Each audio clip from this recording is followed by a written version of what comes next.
ज्ञान अवधति अरुज्ञान धम सदगुरु शंकर रूप नमो नमो बहुबारही सकल सपूजन हो। भक्तगणों को तथा धर्म अनुरागियों को मेरा हार्दिक नमन। संत वाणी में आया शब्द जिनकी रही भावना जैसी, अब प्रभु मूरत देखे तीन तैसी।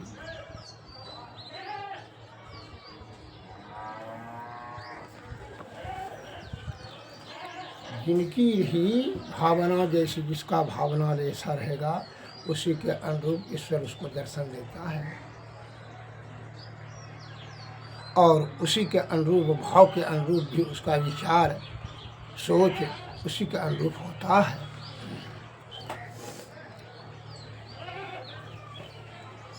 एक बार जैसा कि ईश्वर के बारे में बहुत से सज्जन नाना प्रकार का भाव अपना अपना संस्कार और ज्ञान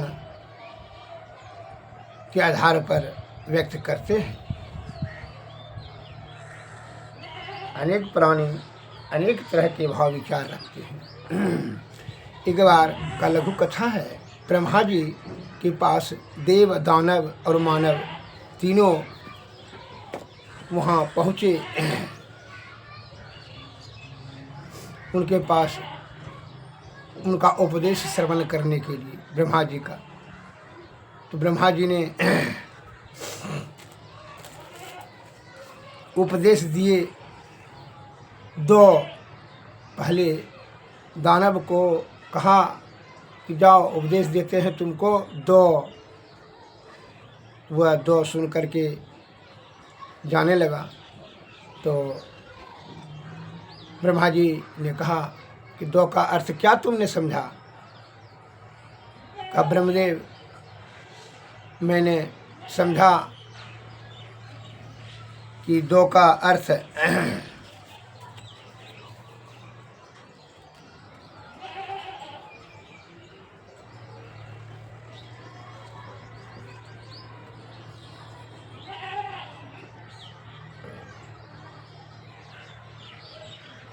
दया करो।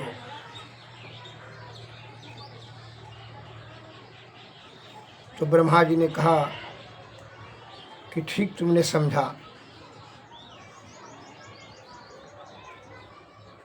हम दानव ने कहा कि हम जो है दानव क्रूर कर्मी हैं, लूटपाट और हिंसा वृत्ति में लगे रहते हैं। आपने दो का उपदेश दे करके हमें यह समझाया कि दया करो। का ठीक समझा है, जाओ। फिर ब्रह्मा जी ने देव को बुला करके कहा दो, और वह जाने लगा। दो का उपदेश सुन करके देवता जाने लगा। ब्रह्मा जी ने कहा कि दो का अर्थ तुमने क्या समझा? तो देव ने कहा कि इस देवगण जो है, हम जो देवगण सदा इंद्रिय भोगों में आसक्त रहते हैं, आपने हमें दो दम की साधना अर्थात इंद्रियों को दमन करने की उपदेश दिया। ब्रह्मा जी ने कहा ठीक है, जाओ, सही समझा, इंद्रियों को दमन करना। तब मनुष्य को बुला करके कहा कि दो, मैं तुमको उपदेश देता हूँ, दो। जब मनुष्य मानव जाने लगे तो ब्रह्मा जी ने कहा कि दो का अर्थ है क्या आप समझें? तो मनुष्य ने कहा, हे ब्रह्मदेव, हम लोग जो है मनुष्य हमेशा धन संचय करने में लगे रहते हैं और विषय में बड़ा आसक्ति हो जाती है। इसलिए आपने दो का अर्थ हम यही समझें कि भाई जो है दान करो। केवल धन संचय करने से कुछ नहीं होगा। दान करेगा तो धर्म होगा, धर्म से मोक्ष होगा। दान करने के लिए हमने समझा, 2 का अर्थ आपका उपदेश का सही समझा, ठीक है। दान करो, खाली धन संचय करने से नहीं होगा। अगर धन खाली संचय करेगा, दान नहीं करेगा, उपयोग नहीं करेगा तो वह नाश हो जाएगा। इसलिए धन दान करो और उससे धर्म होगी, धर्म से मोक्ष प्राप्ति होगा। ठीक समझा। इस प्रकार तीनों देव, दानव और मानव तीनों को 2 का उपदेश, 2 अक्षर का उपदेश देते हुए तीनों का सही अर्थ, सही मायने में सदुपयोग करने के लिए कहते हैं ब्रह्मा जी ने। और इस तरह उपदेश दे करके तीनों उपदेश का पालन करने के लिए अब प्रयत्न करें, जिससे कि उनका परम कल्याण होगा।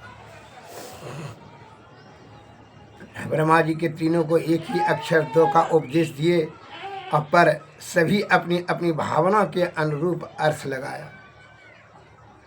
2 का ही अक्षर का ही उपदेश दिए, लेकिन अपने अपने भावना के अनुसार तीनों ने अलग अलग अर्थ लगाए।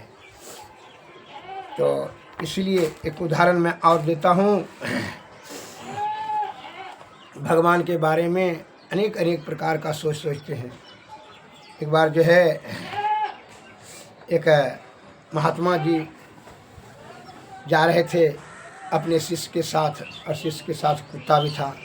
तीनों जा रहे थे, तो महात्मा जी आगे आगे, उसके पीछे थोड़ा कुछ दूरी पर शिष्य थे और उसके पीछे कुत्ता। जब जा रहे थे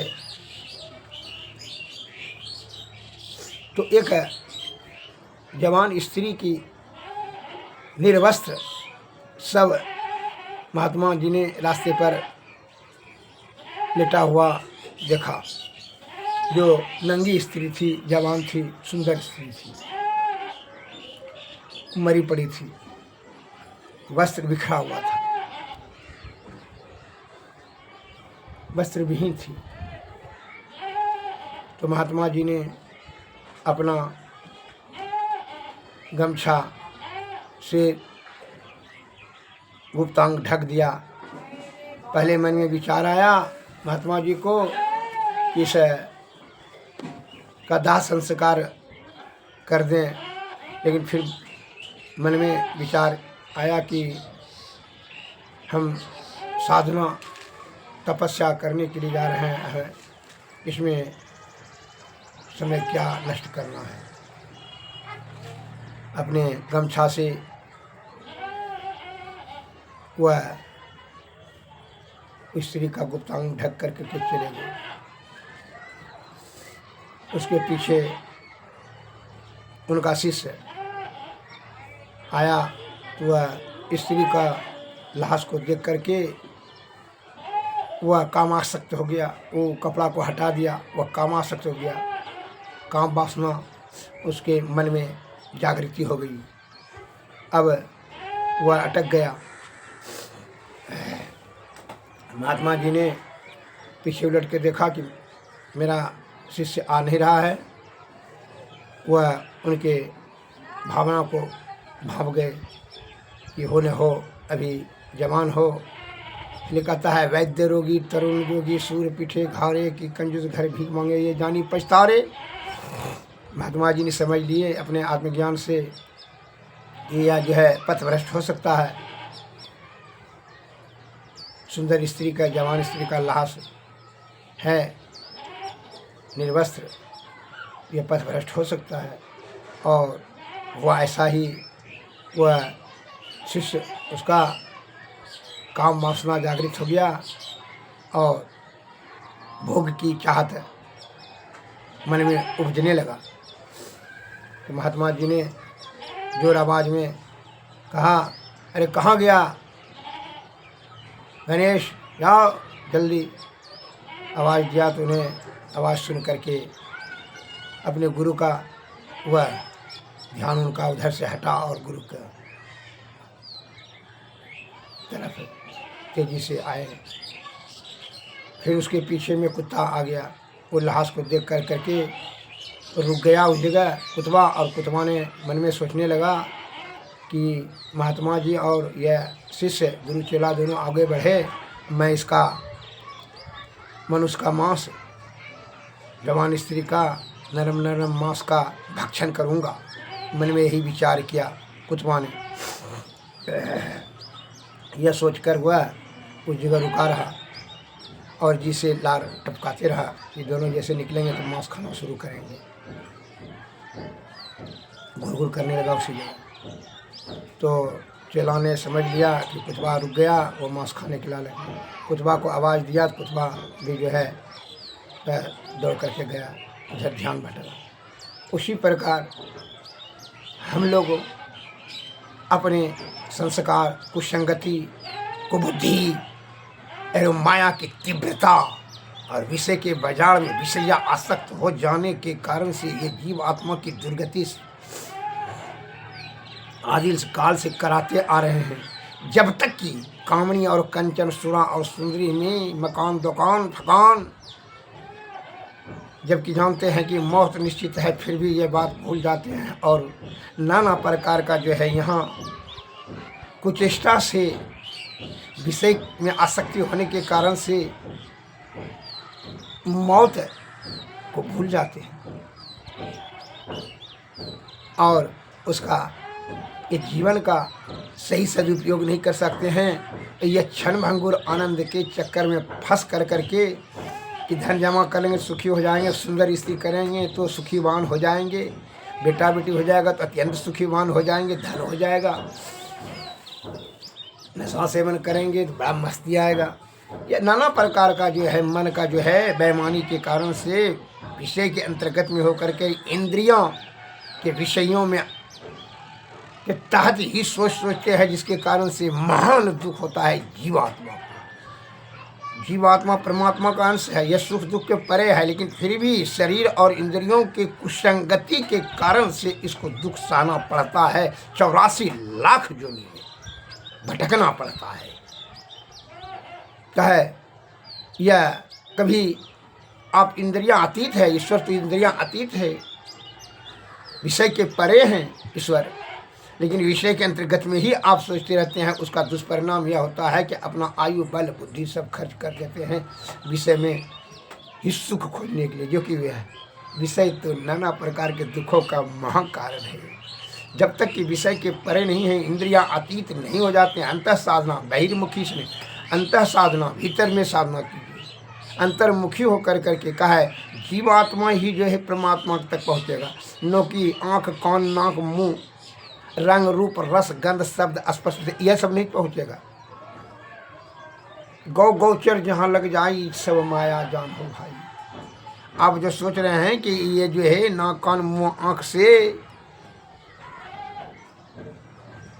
चेतन है, आपको दो है जड़ और चेतन।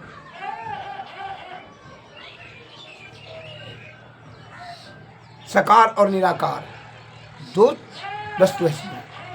तो साकार का तो नष्ट होता है, चित जल पावक गगन समीरा पंच रचित या अधम शरीरा, यह पांचों तो यहीं रह जाएगा। सब जल पाक कर करके सब हवा में मिल जाएगा, वायु पानी में मिल जाएगा, धरती में रह जाएगा, यह पांचों तत्व पांचों में मिल जाएगा। लेकिन वह जीव आत्मा जो है, अगर यदि आप इसी के रहते हुए दशम द्वार से होकर करके सुषुम्ना नाड़ी पर सहस्र दल कमल अर्थात यह ब्रह्म तक नहीं पहुंचा पाए तो क्या होगा कि जीवात्मा जो है फिर विषय में आसक्ति होने के कारण से मृत्यु के समय भी यही सोचेंगे विषय के बारे में सोच, तो विषय भी दलदल में फंस जाएगा, जिसके कारण 84 लाख योनि में परिभ्रमण करना पड़ेगा।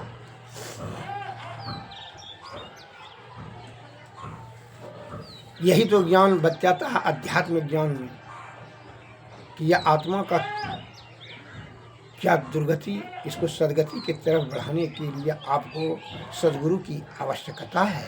उनकी कृपा से ही जुक्ति जानेंगे, जुक्ति से भक्ति, भक्ति से मुक्ति करेंगे। ये जो है उपनिषद में भी बताया गया है, अव्यक्तम व्यक्तम अपन्नम मन्यन्ते माम बुद्धिया परम भावम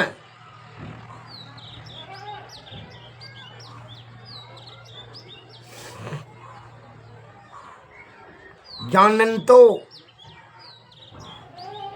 ममान व्यव अनु मनु उत्तमम।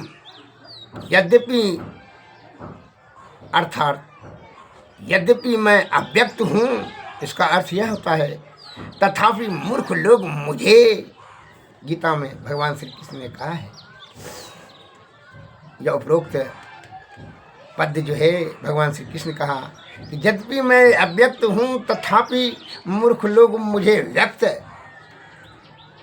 मनुष्य देहधारी मानते हैं, परंतु यह बात सत्य नहीं है। मेरा अव्यक्त स्वरूप ही सत्य है। इसी तरह उपनिषदों में भी यद्यपि उपासना के लिए मन, वचा, सूर्य, आकाश इत्यादि अनेक व्यक्त और अव्यक्त ब्रह्म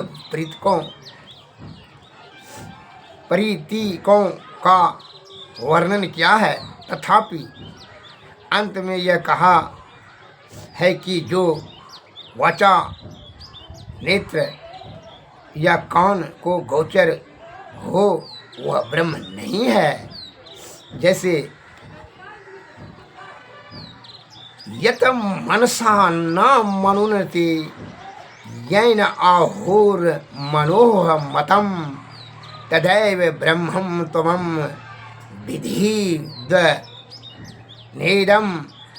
यदि दम उपासते, मन से जिसका मनन नहीं किया जा सकता, किंतु मन ही जिसकी मनन शक्ति में आ जाता है उसे तू ब्रह्म समझ। स्पष्ट शब्दों में जिसको उपासना प्रतीक के तौर पर की जाती है वह सत्य ब्रह्म नहीं है।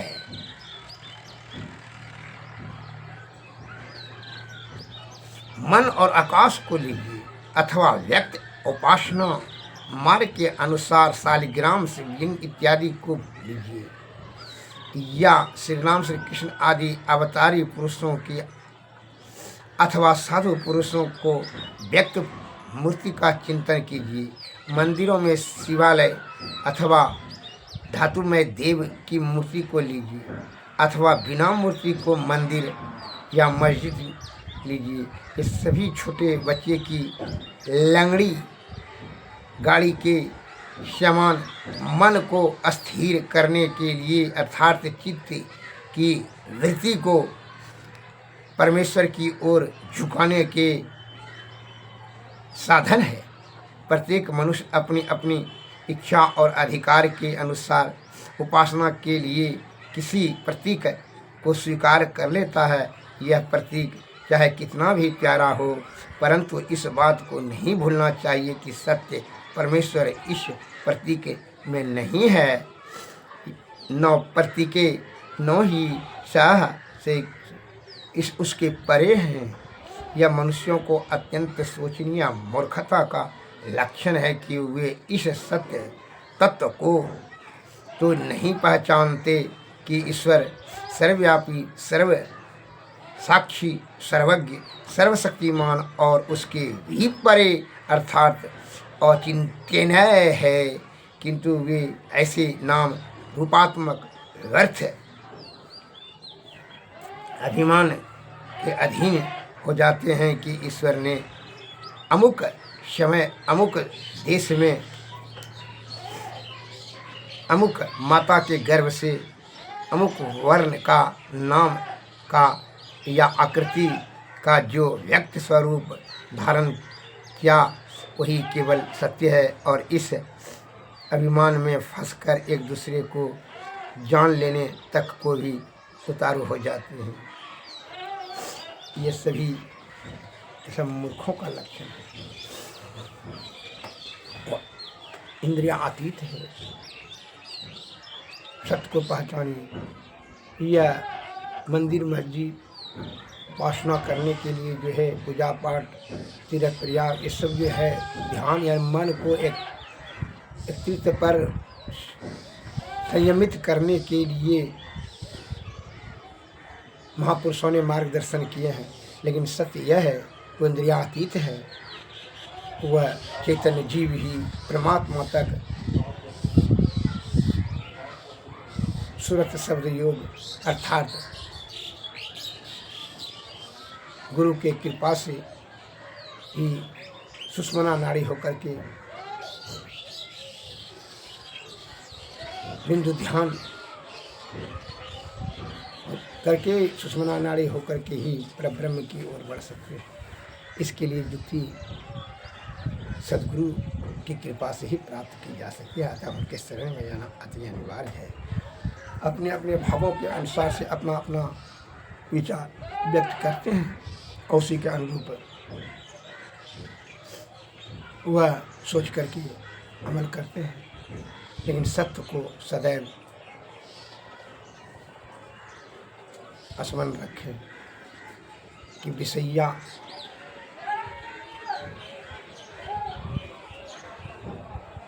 विषय के परे है ईश्वर, अर्थात इंद्रियां अतीत है। वह अंत साधना से चैतन्य जीव ही सुषुम्ना नाड़ी होकर के वह सहस्त्रदल ब्रह्म की प्राप्ति करने में सामर्थ्यवान हो सकती है। अर्थात जीव आत्मा को परमात्मा की प्राप्ति हो सकती है। वह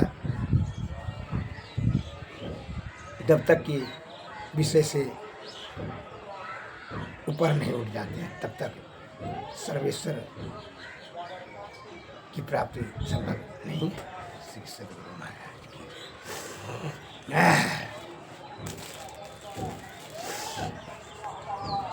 हमारे गुरु महाराज स्वामी महर्षि में ब्रह्मदास जी महाराज की वाणी में आया है कि यह सभी कैसे मिलेगा, यह गुरु की कृपा से ही मिलेगा।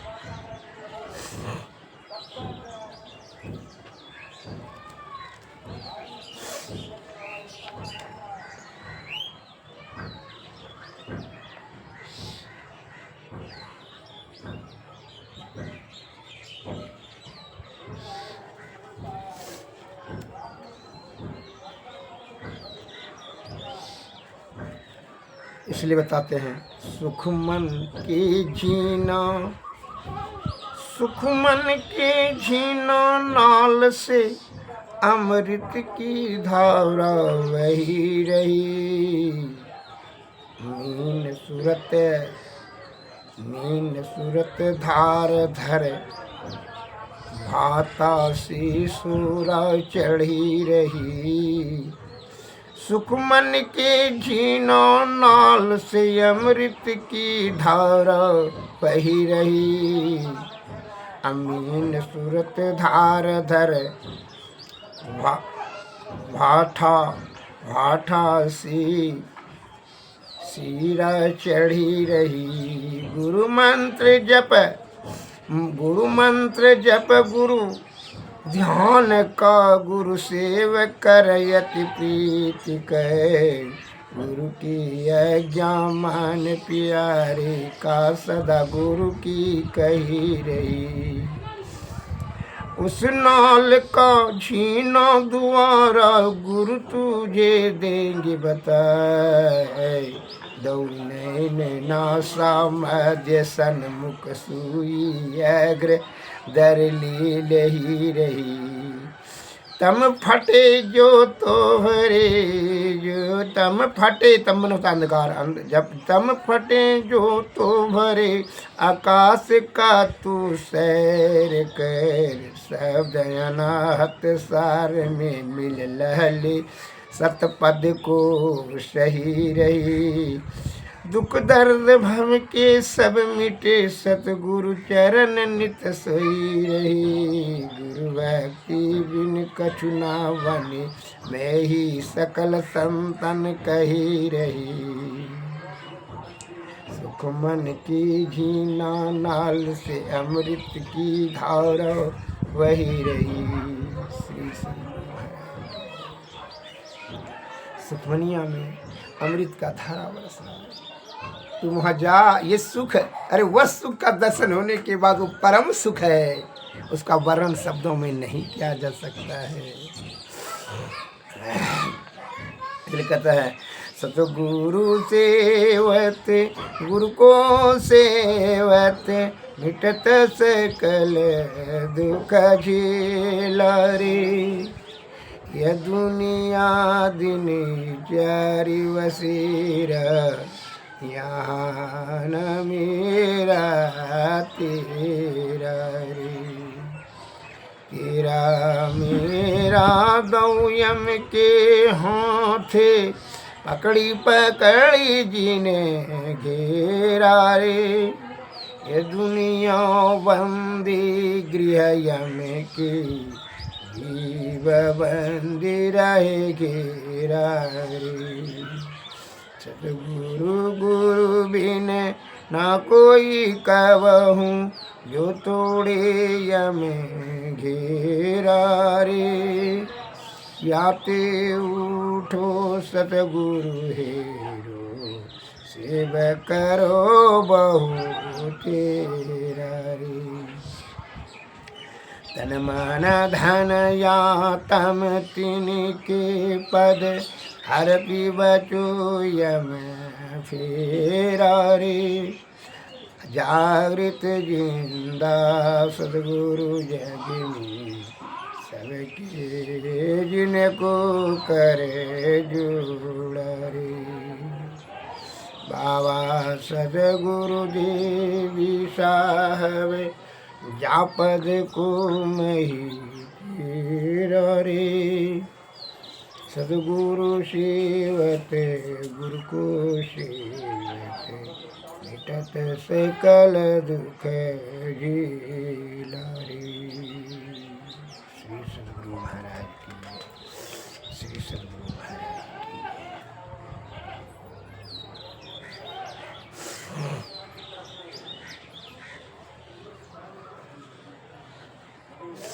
हे भाई, यह तन से ही ईश्वर प्राप्त कर लो। स्वस्थ शरीर से ही सुरत शब्द योग का धारण कर करके सदगुरु के से युक्ति जान करके ईश्वर प्राप्त कर ले जीते जी। कहा है उम्र बड़ा तेजी से चला जा रहा है। उम्र रूपी जो तेल दिया है बहुत जर रहा है, बहुत कम बच रहा है। इसीलिए क्या करना चाहिए? ईश्वर प्राप्ति करो। खाली जो है यहाँ विषय में आसक्ति, दुखों का 3 कारण, आसक्ति, अज्ञानता और अभाव। विषय में आसक्ति होने के कारण से नाना प्रकार का दुख को झेलना पड़ता है। आयु, बल, बुद्धि सब खर्च होते चले जा रहा है। अंतिम में बड़ा पश्चाताप होगा, फिर पछताने से कुछ नहीं होगा। माया मिले न राम दुग्ध गया प्राण। शरीर भी दुर्बल जब हो जाएगा तो फिर जो है ध्यान भी नहीं होगा, कुछ नहीं होगा। काहे कमर में दर्द, ठौना में दर्द, पेट में दर्द, गर्दन में दर्द, गलना में दर्द, आँख में दर्द, फिर दर्दे दर्दे के गोदाम में घुस जाइएगा तो फिर ध्यान अस्थिर, कहाँ दर्द तो ध्यान रहेगा वहाँ दर्द पर।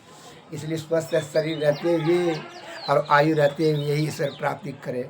न तो दाय दुश्मन काम क्रोध मद लोभ भय तृष्णा, यही सब जो है ना चक्कर में फंस कर करके अपना कीमती आयु और बल बुद्धि को खर्च करने के लिए यह नहीं आए हैं। यहाँ ईश्वर प्राप्ति करना ही सर्वोपरि सर्वश्रेष्ठ कार्य है। ये जीवन एक बहुत से सज्जन बात बनाने के लिए जो क्या करते हैं, ईश्वर से क्या फ़ायदा है, तो उसको पूछिए कि तुमको यह शरीर धारण करके क्या फ़ायदा हुआ, क्या फ़ायदा हुआ तुमको बताइए। 2-4 बाल बच्चा कर लिया तो क्या हो गया? बाल बच्चा भी तो बाल बच्चा कर लिया, इससे तुमको क्या? बाल बच्चा खा लेता है तुमको पेट भर जाता है।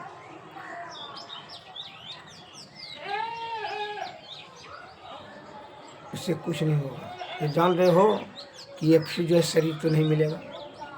इसलिए परम सुख पाने के लिए बारे पर्याप्त परम सुख क्या है?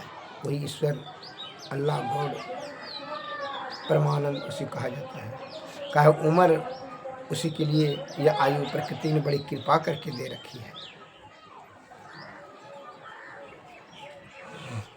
और विषय में आसक्त होकर करके हम लोग अपने सही मूल ज्ञान से दूर हो गए हैं और उलूल के चक्कर में फंस करके अपने बल बुद्धि सबको खर्च कर देते हैं। इसलिए हमारे महापुरुष ज्ञानी ध्यानियों ने कहा है कि चली जा रही है उम्र धीरे धीरे, पल पल यूं आठों पहर धीरे धीरे, चली जा रही है उम्र धीरे धीरे, पल पल यूं आठों पहर धीरे धीरे, चली जा रही है उम्र धीरे धीरे। जो करते रहेंगे भजन धीरे धीरे, मिल जाएगा वो सजन धीरे धीरे, चली जा रही है उम्र धीरे धीरे।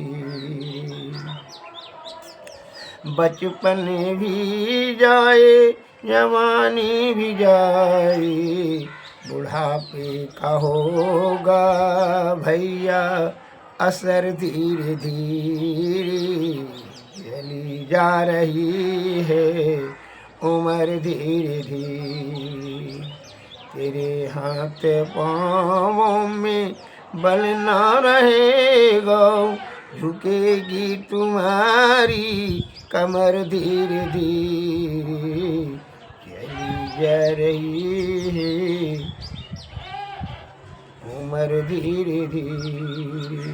शिथिल अंग होंगे एक दिन तुम्हारे, फिर मंद होगी नजर धीरे धीरे, चली जा रही है उम्र धीरे धीरे। बुराई से मन को अपने हटा ले, सुधर जाए तेरा जीवन धीरे धीरे, चली जा रही उम्र धीरे धीरे। आप विषय से मन को हटा लीजिए और बुद्धि और चित्त से जो है ईश्वर में आप प्राप्ति करने में लग जाएंगे। इसी में आपका कल्याण होगा। नहीं तो उम्र तो जाइए रहा है, देख रहे हैं, आँख जाएगा, कमर जाएगा, हड्डी जाएगा, शरीर शक्ति सब, बल बुद्धि सब ज्ञान सब चला जाएगा, धीरे धीरे चला जा रहा है। इसलिए अभी ही इस शुभ अवसर को भूलिए मत। आवत अवसर यति कठिनाई, रहु में कृपा कीजो न जाई। शुभ अवसर बड़ा कठिनता से प्राप्त होता है।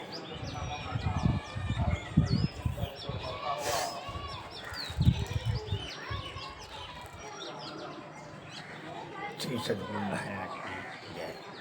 आरती तन मंदिर में कीजिए, दृष्टि जुगल कर शन मुख दीजिए, चमके बिंदु सूक्ष्म यति उज्जल, ब्रह्म ज्योति अनुपम लख लीजिए, जगमग जगमग रूप वनमंडल, रखी निरखी ज्योति तज दीजिए, शब्द सूरत अभ्यास सरल तर, करि करि सार सवग दीजिए, ऐसी जुगति काया गढ़ त्यागी, भव भ्रम भेद सकल मल छीजी, भव खंडन आरती यह निरमल, करिमे ही अमृत रस कीजिए, आरती तन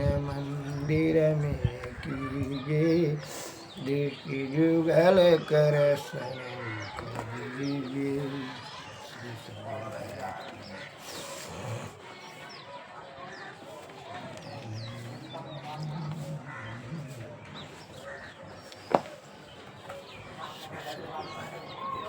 सद्गुरुवे नमः, सद्गुरुवे नमः। नमस्कार। जय हिंद।